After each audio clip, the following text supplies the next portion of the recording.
Hola a todos y bienvenidos a este nuevo video en el que hablaremos sobre un tema fundamental para el ENARM, la enfermedad por reflujo gastroesofágico, o ERGE.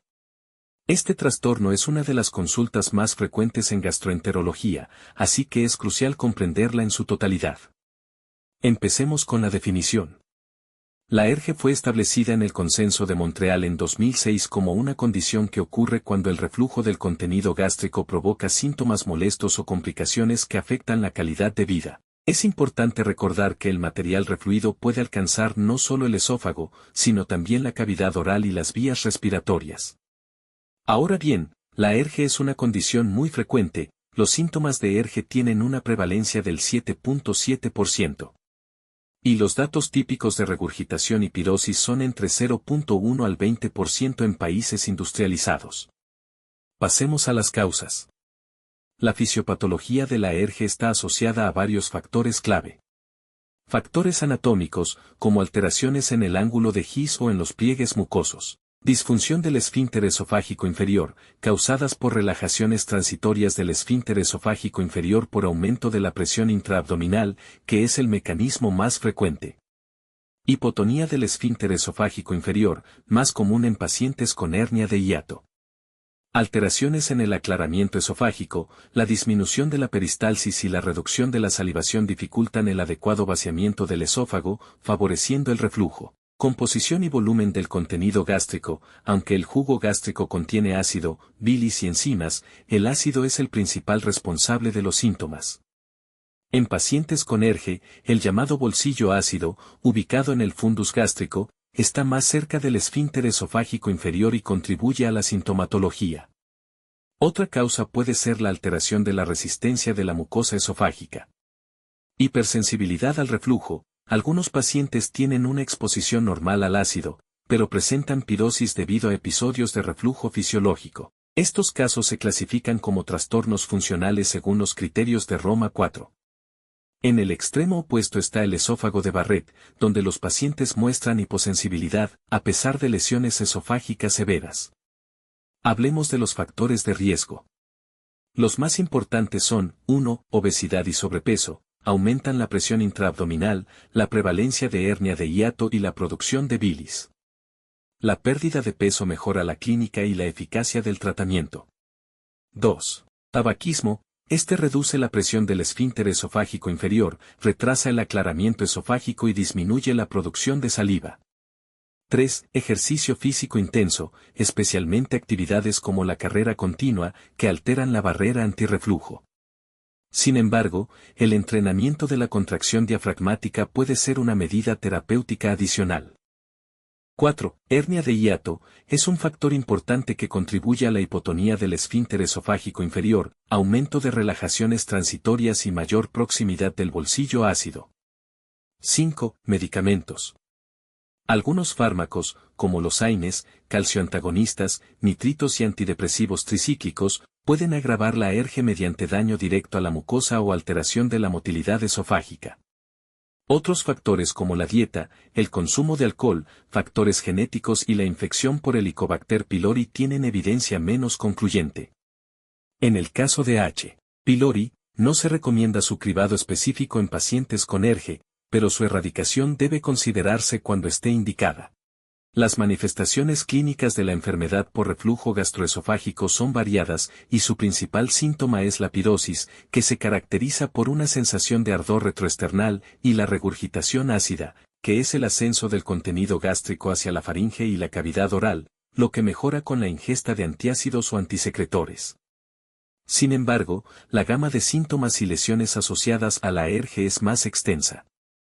Según la clasificación de Montreal, que aunque genera algunas controversias, permite abordar el espectro sintomático y las lesiones relacionadas. En el síndrome típico, los pacientes presentan pirosis, a veces acompañada de regurgitación, que se agrava en decúbito o cuando hay un aumento de la presión abdominal. También existe el síndrome de dolor torácico por reflujo, un dolor no cardiológico que es frecuente en la población general y que, en muchos casos, es causado por la ERGE. Este dolor es opresivo o urente, localizado en la región retroesternal, y puede irradiar hacia la espalda, el cuello, la mandíbula o los brazos. A menudo, se desencadena después de la ingesta de alimentos o al incorporarse del decúbito, y se alivia con el uso de antisecretores. En cuanto a los síntomas extraesofágicos, uno de los más comunes es la tos crónica por reflujo, aunque la relación entre ERGE y tos no siempre es clara, ya que existen otras causas de tos crónica. Los inhibidores de la bomba de protones no suelen ser efectivos por sí solos en estos casos. Asimismo, el asma y el reflujo pueden coexistir, aunque la relación causal no está completamente esclarecida, y el tratamiento del reflujo no mejora necesariamente el asma. Finalmente, la laringitis crónica relacionada con el reflujo es otro síntoma frecuente, aunque en menos de la mitad de los pacientes con reflujo patológico se demuestra esta asociación. Otros síntomas, como la sinusitis, fibrosis pulmonar idiopática y otitis media recidivante, tienen evidencia escasa o controvertida en cuanto a su relación causal con la ERGE.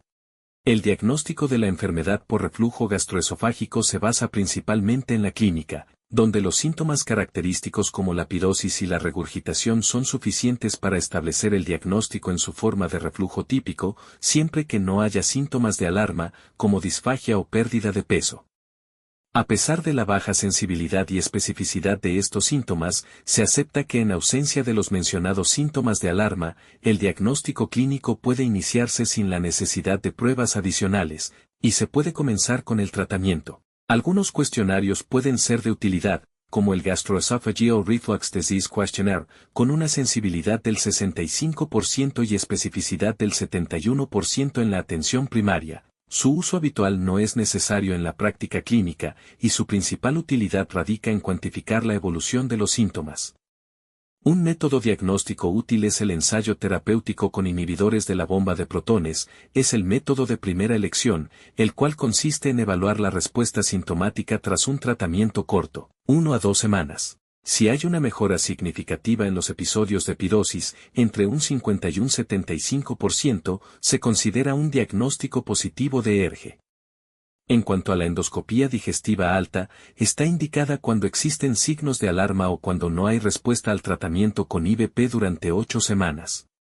También se realiza en pacientes con esofagitis grave o esófago de Barrett, o aquellos con varios factores de riesgo para este último. La clasificación de Los Ángeles, ampliamente utilizada, evalúa las lesiones en grados.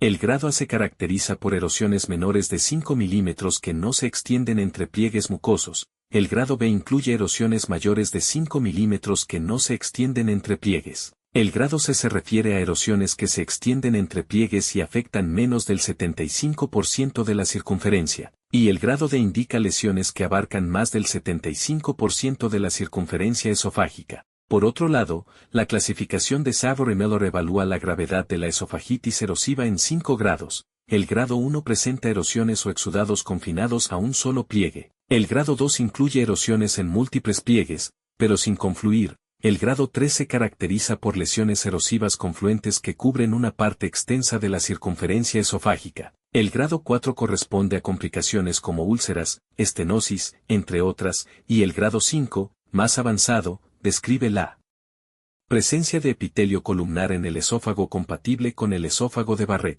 Otras pruebas complementarias, como la pH-metría o la pH-impedanciometría, permiten confirmar el reflujo patológico y son indicadas en casos refractarios al tratamiento, previo a un tratamiento quirúrgico, o en pacientes con síntomas extraesofágicos.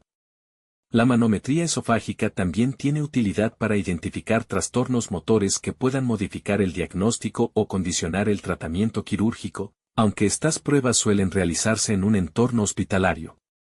El tratamiento de la enfermedad por reflujo gastroesofágico tiene como objetivo principal fortalecer los mecanismos antirreflujo y disminuir la secreción ácida gástrica, con el fin de aliviar los síntomas, curar las lesiones y prevenir recidivas y complicaciones.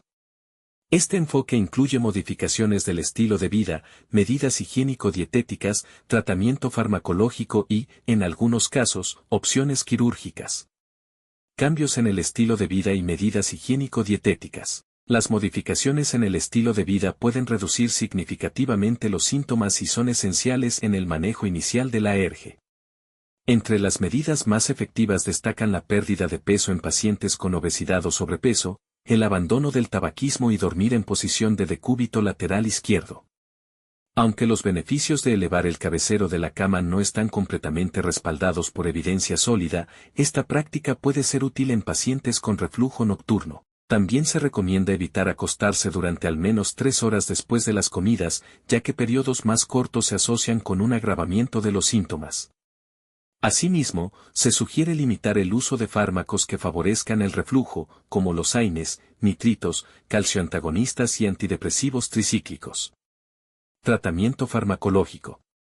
Antiácidos y alginatos. Los antiácidos son efectivos para aliviar los síntomas leves de pirosis, con un inicio de acción rápido pero duración corta. Son útiles como tratamiento puntual o complementario en pacientes bajo terapia con inhibidores de la bomba de protones.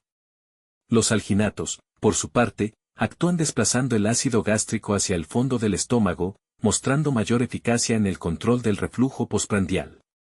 La combinación de ambos es más efectiva que el uso aislado de antiácidos. Protectores de la mucosa. El sucralfato, aunque menos eficaz que otros tratamientos, ha demostrado superioridad al placebo en la curación de la esofagitis. Actualmente, su uso se limita al manejo de la alergia durante el embarazo. Otra opción es la combinación de ácido hialurónico, sulfato de condroitina y poloxamero, que ha mostrado eficacia en pacientes sin tratamiento previo o con síntomas persistentes bajo terapia con IVP. Antagonistas de los receptores H2, anti-H2. Estos medicamentos son efectivos para el alivio rápido de los síntomas, aunque menos eficaces que los IVP en la curación de la esofagitis y el tratamiento a largo plazo. Su uso puede considerarse en pautas descendentes para suspender IVP o en el tratamiento del escape ácido nocturno. Actualmente la famotidina es el único disponible de este grupo. Inhibidores de la bomba de protones, IVP constituyen la opción de primera línea para el manejo de la ERGE. Son significativamente más efectivos que los anti-H2 y el placebo para aliviar los síntomas, curar la esofagitis y mantener la remisión a largo plazo. Aunque no existen diferencias relevantes entre los distintos IVP en dosis equipotentes, el esomeprazol podría ser ligeramente superior en esofagitis severa. En casos de fracaso terapéutico, puede duplicarse la dosis de IVP, aunque dosis superiores no han demostrado mayor eficacia. Se ha asociado el uso prolongado de IVP con un ligero aumento del riesgo de infecciones entéricas, mientras que su relación causal con otros efectos adversos es controvertida y no concluyente. Tratamiento quirúrgico. La cirugía antirreflujo es una alternativa en pacientes con ERGE severa confirmada, especialmente aquellos con esofagitis grado C o D, hernias hiatales grandes o síntomas persistentes. Las técnicas más comunes incluyen la funduplicatura tipo Nissen por laparoscopía y la funduplicatura parcial. Antes de realizar la cirugía, es fundamental realizar estudios que confirmen la enfermedad y evalúen la anatomía esofágica. Nuevas técnicas quirúrgicas menos invasivas, como el implante magnético y la electroestimulación del esfínter esofágico inferior, están en desarrollo, aunque ninguna supera aún a los tratamientos médico-quirúrgicos establecidos.